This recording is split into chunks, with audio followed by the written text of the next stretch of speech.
sama-sama ada rasa, siap berkomitmen, disegerakan saja. Oke. Disegerakan berintimasi dan berkomitmen. Jangan ditunggu sampai ini rasa ini padam.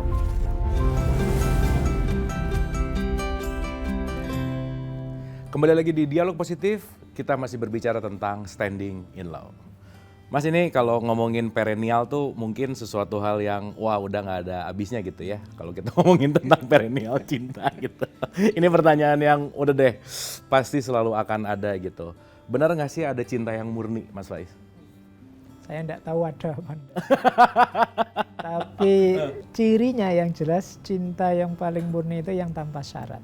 Tanpa syarat, oke. Jadi yang unconditional. Hmm. Enggak ada pamrih apapun selain, ya kalau bahasanya Khalil Gibran itu ya cinta hanya untuk cinta saja. Oke. Jadi aku mencintai ya karena cinta saja, karena cintaku saja, tidak karena ini atau untuk tujuan ini atau itu. Itu kalau dalam bahasa agama sebenarnya ikhlas. Jadi puncaknya rasa cinta itu ikhlas. Cirinya apa? Ndak ada pamrih itu. Aku ndak berpikir tentang diriku, yang aku pikirkan yang aku cintai saja. Oke. Aku kayak agama ya, misalnya tadi saya bilang ikhlas. Ketika aku ibadah itu saya ndak ngitung-ngitung pahalaku berapa, nanti aku dapat apa, balasanku apa. Yang aku target hanya ridhonya Allah saja. Ini kan ikhlas namanya. Nah, orang mencintai juga begitu. Aku ndak menuntut apapun, tidak ingin apapun pada orang yang dicintai. Yang aku inginkan hanya kebahagiaannya, kesenangannya, ridhonya, dan lain sebagainya.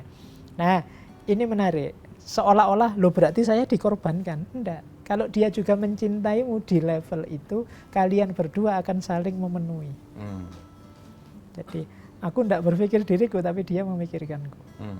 Jadi akhirnya, klop, ketemu. Itu yang disebut soulmate tadi. Oke. Jadi, aku melengkapi jiwamu, jiwanya dia, aku lengkapi, jiwaku dilengkapi oleh dia. Nah, ini jadi klop, soulmate. Hidup jadi lengkap.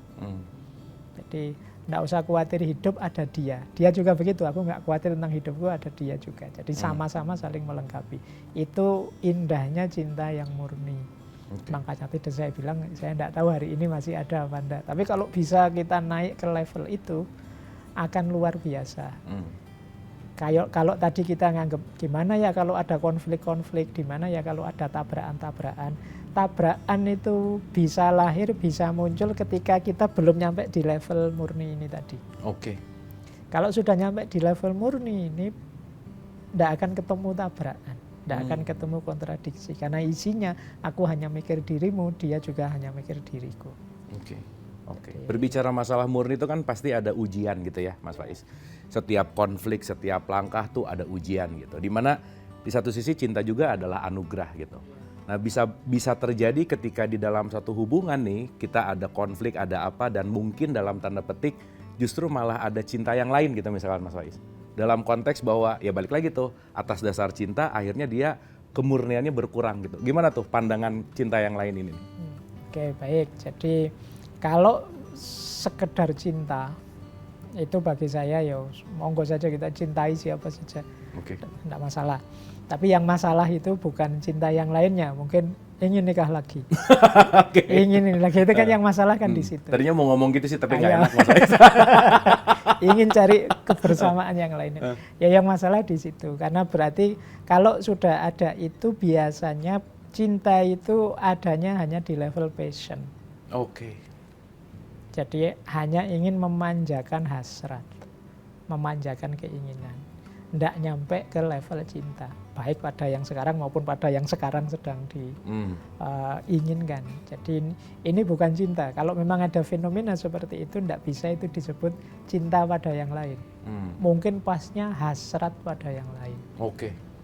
Karena kalau itu cinta, dia tidak akan masuk ke ranah yang merusak, menjatuhkan, memburukkan, apalagi memburukkan dia. Baik dia yang jadi pasangan kita maupun termasukkan dia yang orang lain tadi. Berarti ini sebenarnya bukan fenomena cinta, tapi fenomena hasrat, fenomena nafsu. Jadi keinginan yang tidak terbendung untuk memiliki yang lain, untuk nambah yang lain dan lain sebagainya. Jadi maka kita membacanya juga dari sisi bukan bagaimana mengatasi cinta, tapi bagaimana mengatasi nafsu. Jadi rumusnya bukan gimana memadamkan cinta ini, tapi gimana memadamkan nafsu ini. Jadi caranya begitu. Berarti apa? Ngerem hasrat. Ngerem nafsu, ngerem keinginan. Jadi rumusnya nanti di situ. Kalau kita nyari rumus di cinta ya enggak ketemu, karena kalau dalam cinta ya rumusnya siapa saja silahkan kamu cintai. Tapi bukan nafsu ya, cinta yang lengkap tadi, yang ada intimasi, ada komitmen. Seperti saya sampaikan di sesi-sesi sebelumnya ya, siapa saja layak kita cintai dengan cara cinta yang pas, yang sesuai, proporsional. Mungkin nggak utuh ya? Ya, jadi dengan cara cinta ya aku mencintaimu sih, tapi tidak boleh aku melakukan ini padamu. Karena ketika aku mencintaimu, yang aku inginkan hanya yang baik, yang mulia, yang indah untuk dirimu. Kalau aku melakukan ini berarti aku merusakmu, dan itu bukan cirinya orang cinta. Dan juga mungkin ada kayak janji gitu ya, bahwa mencintai sampai maut memisahkan gitu. Bahwa sehidup semati gitu. Itu tuh gimana tuh Mas Faiz tuh? Ya masuk akal saja. Itu kan bagian dari komitmen tadi. Bahwa aku akan mencintaimu sampai maut memisahkan. Ini kan semacam komitmen. Jadi cintaku tidak akan hilang. Ya kalau cinta itu murni ya pasti akan nyampe ini. Nyampe level bahwa sampai nanti maut memisahkan. Jadi tidak kok aku mencintaimu saat engkau membalas cintaku, atau aku mencintaimu kalau aku sedang dapat senangnya saja, atau aku mencintaimu kalau engkau membahagiakanku saja. Enggak. Aku mencintaimu dalam kondisi apapun sampai maut memisahkan. Ini kalau pakai 3 teori tadi ya bagian dari komitmen. Jadi aku komit, apapun yang terjadi, halangannya apa, bahkan apapun nanti yang aku putuskan, mungkin cocok atau tidak dengan diriku atau dirimu, tetap cintaku tidak akan hilang. Nah, ini namanya janji, komitmen untuk cinta. Ya saya bilang tadi, ini semakin membuat cinta long lasting tadi, semakin panjang durasinya, tidak sekedar yang hormonal tadi, yang nafsu tadi. Kalau sekedar hormonal mungkin ya 1-2 tahun bisa habis. Daya hasrat meledak-ledaknya bisa padam. Makanya yang pacaran lama-lama hati-hati. Oh gitu ya, pacaran lama-lama. Pacaran lama-lama itu mudah ketikung. Kenapa? Karena rasa sama dia itu sudah pelan-pelan padam. Jadi maka ya segeralah, jangan terlalu banyak ditunda. Keburu hormon ini habis. Karena itu juga bagian penting ya. Iya, bagian penting. Tapi yang penting komitmen kan Mas Faiz. Tapi kalau tidak ada itunya kan bahaya juga. Bahaya juga. Jadi kalau sudah tidak ada rasanya itu kan juga tidak enak juga.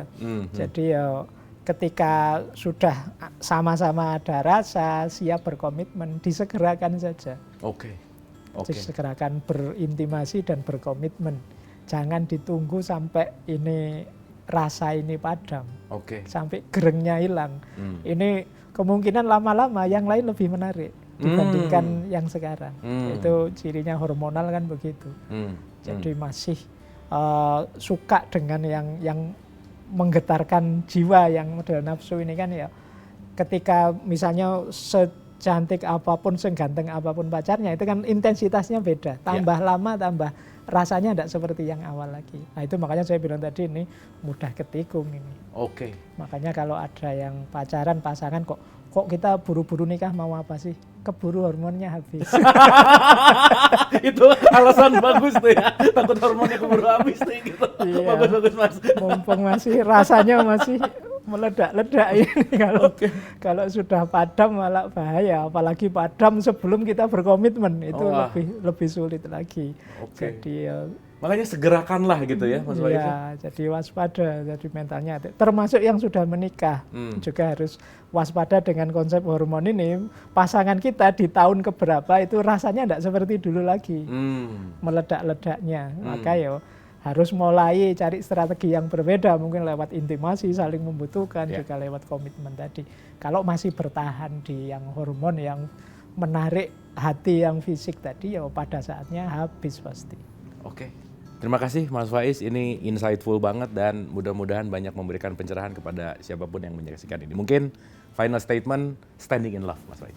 Baik, jadi seperti yang saya sampaikan termasuk di sesi sebelumnya, cinta itu tidak cukup hanya falling in love, kita perlu juga standing, menegakkan cinta, cara mencintai yang baik dan benar, yang tepat, yang itu kita harus belajar dan berjuang. Jadi ini kemampuan, kalau bahasanya filosof psikolog yang saya sebut sering Erich Fromm itu, ini namanya seni. Jadi harus dipelajari, diterapkan sesuai situasi kita masing-masing. Jadi belajar dulu, kemudian diterapkan yang pas, yang cocok. Kita obrolkan bersesi-sesi ini tentang bagaimana cara mencintai. Tidak sekedar fokus pada siapa yang harus saya cintai. Mari kita wujudkan diri kita jadi pribadi yang penuh cinta. Nah, yang nanti di level apapun kualitas diri cinta kita hidupkan, mungkin disitulah nanti akan datang orang yang tepat dalam hidup kita untuk kita cintai. Baik. Terima kasih Mas Faiz. Mudah-mudahan setelah menyaksikan ini kita banyak insight, banyak pencerahan tentang bagaimana kita selalu merawat cinta dan bagaimana kita selalu meningkatkan kualitas cinta kita. Terima kasih atas perhatiannya, semoga bermanfaat. Wabillahi taufiq wal hidayah. Assalamualaikum warahmatullahi wabarakatuh.